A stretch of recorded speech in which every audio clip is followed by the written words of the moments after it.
In 2026, Jeremy Clarkson was still waiting on approval for a car park on his own land. 3 applications, 1 patch of gravel, and a council that still could not seem to let the matter stay simple. Nobody was asking for luxury. Nobody was asking for expansion for the sake of it. They were asking for cars to stop lining a country lane outside a working farm. Because it wasn't a car park. It was a safety fix. And the people who should have understood that earliest were looking in the wrong direction. Jeremy Clarkson was never trying to build Disneyland. He wrote that plainly himself. He said the farm was where he lived. He said they just needed on-site parking. That is the part people miss. He was not chasing chaos. He was trying to contain it. Go back to 2021. Clarkson applied for a restaurant near the farm shop. The proposal was refused. Then he opened a 40-cover restaurant anyway in a building called Lowland Barn, using permitted development rights. That should have been the end of it. But it was only the beginning.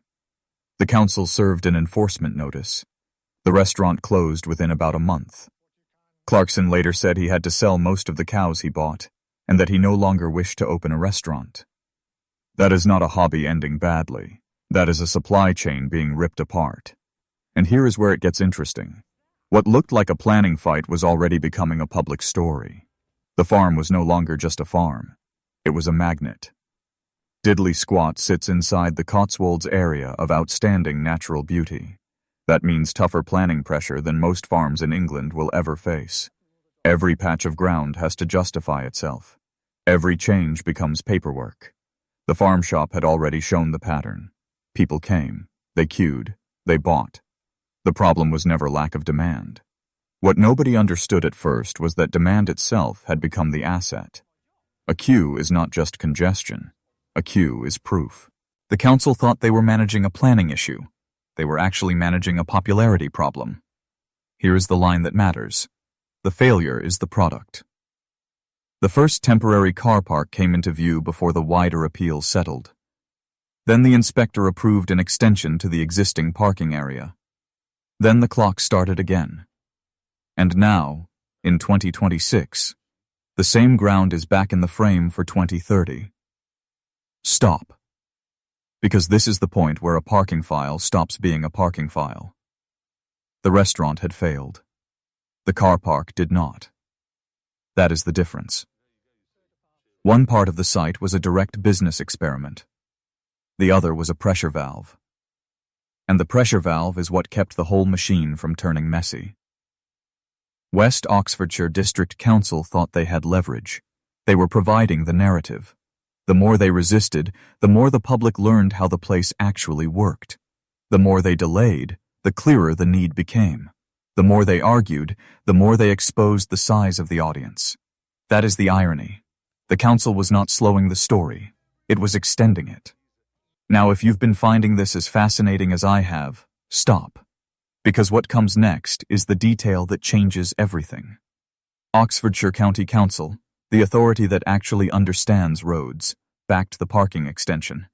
Their transport lead said the additional car parking was important to prevent disruption and safety concerns on the adjacent highway. That is not sympathy. That is professional confirmation. A planning fight sounds political. A road safety decision sounds practical. Those are not the same thing. And the second one matters more here. Clarkson's own team also made the logic clear. They said the site continues to attract sufficient customers to warrant additional parking. That is not a plea. That is an operating fact. And once you understand that, the whole story changes shape.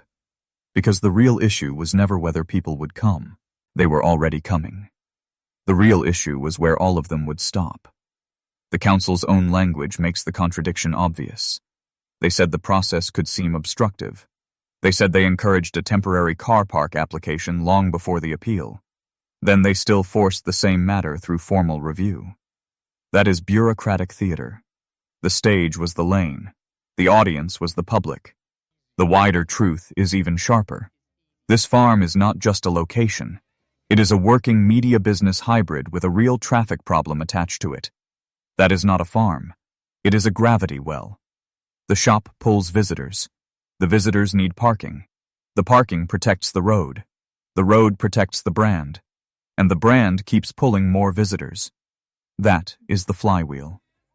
The council thought they were dealing with a gravel patch. They were dealing with a business model. And the reason this story keeps landing is simple. People understand obstruction. People understand popularity. People understand what happens when one creates the other. The car park itself is not the prize. The prize is the ability to keep the machine moving without breaking the lane outside it. Stand back. Look at the full picture. One farm becomes a destination. One destination creates traffic. Traffic creates paperwork. Paperwork creates content. Content creates more visitors. And the cycle feeds itself. That is why the same piece of land keeps coming back. Not because it is controversial, because it works. That is not a car park. That is a pressure valve on a fame machine.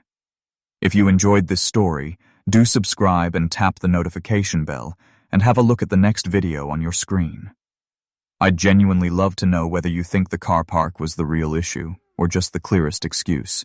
And if you've ever visited Diddley Squat, tell us what the bottleneck felt like. Thank you, as always, for watching.